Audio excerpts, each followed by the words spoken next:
Emily Forwell here, nutritional therapist.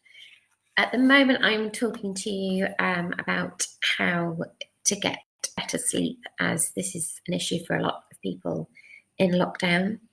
And today I wanted to talk to you about some foods or elements of foods that are particularly important for sleep. So what I'm talking about is tryptophan.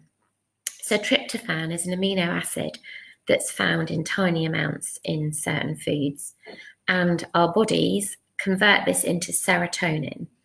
And serotonin is the happy hormone. So it's what the body releases when we're feeling good and feeling positive.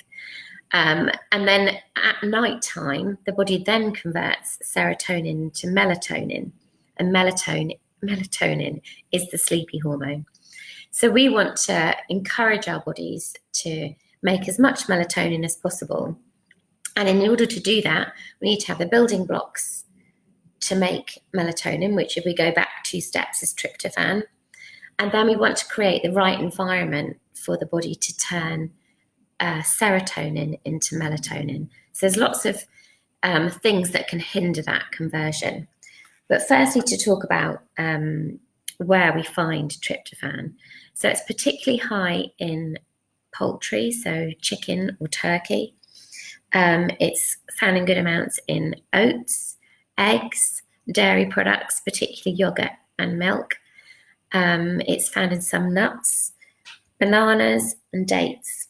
So quite a broad range of foods. But one thing that's really important about tryptophan is it has to cross the blood-brain barrier in order to be made into serotonin. And it can only do that if it's accompanied by carbohydrate.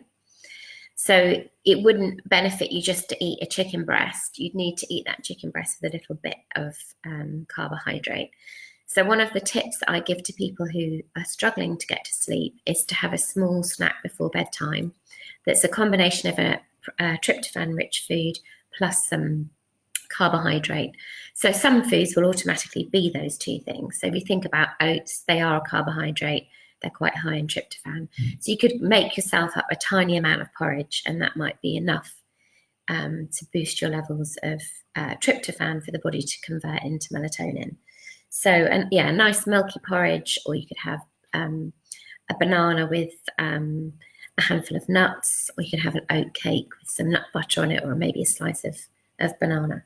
So think about your meals, and maybe your evening meal, if you're finding it particularly hard to sleep, maybe focus on having poultry more often in the evening meals, and thinking about ways of incorporating some of those foods into your evening meal. Yes, and then the other thing is what could block that process. So stress can block that process. So if you're producing cortisol, which is the stress hormone, it's very difficult for the body to convert serotonin to melatonin, the sleepy hormone. So that's another reason why it's really important not to be stressed in the evenings. So really make sure that you're using your evenings to relax. Watching scary movies on the television or getting engrossed in a terrifying box set on Netflix isn't going to help sleep, because you'll be producing stress hormones in response to the terror of the TV show, and that might then prevent you from getting to sleep. So think about the choices you're making in the evening in terms of what you're watching. I also wanted to mention some foods that could hinder sleep. So you may have heard people talking about having nightmares after having cheese too close to bedtime. One of the reasons this is believed to happen is that cheese is very high in tyramine. And tyramine is another amino acid, but it stimulates the production of noradrenaline. And that's produced in the same area of the brain as REM sleep is produced. And it's during REM, rapid eye movement sleep, that we're supposed to dream. So that could be the connection between cheese and nightmares. But it's unlikely that affects everybody. But if you've noticed that, it's probably worth kind of cutting back on the cheese in your evening meal. The other thing that could prevent a good night's sleep is having spicy foods. So spicy foods are thermogenic, and what that means is that they can raise body temperature. And one of the things that is known is that it's much easier to get to sleep if your bedroom is cool, if your body temperature is low, rather than it being hot. So if you're someone that finds it difficult to get to sleep, try and avoid spicy foods, because it might be that slight raising of your body temperature is what's stopping you get to sleep. And then the other thing to mention is alcohol. So people think that alcohol makes them sleepy. Well, yes, it does, but it also means that your body skips REM. And for a good restful night's sleep, we need to have about 6 to 7 cycles of REM sleep. So by drinking, we're kind of shutting down the ability to have as many cycles of that. So it means that your sleep's more likely to be restless and you'll wake not feeling as refreshed as you might do. The other thing they now know is that people who consume alcohol are much more likely to snore. So you may carry on sleeping, but maybe your partner won't if you consume too much alcohol.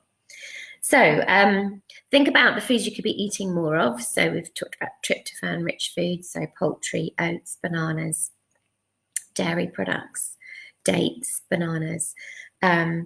You could also experiment with eating foods that are high in melatonin. There aren't a huge number of them, but milk is supposed to encourage the production of melatonin. And as I've mentioned before, cherries are a really good source of melatonin. And there's a really nice juice you can buy called Cherry Active, which is cherry juice, and it's fantastic for helping you sleep. So hopefully that information has been useful. I'll be back again tomorrow with some more tips. And let me know if anything is working for you. Please share it with everybody else. And thanks for listening. Thanks. Bye-bye.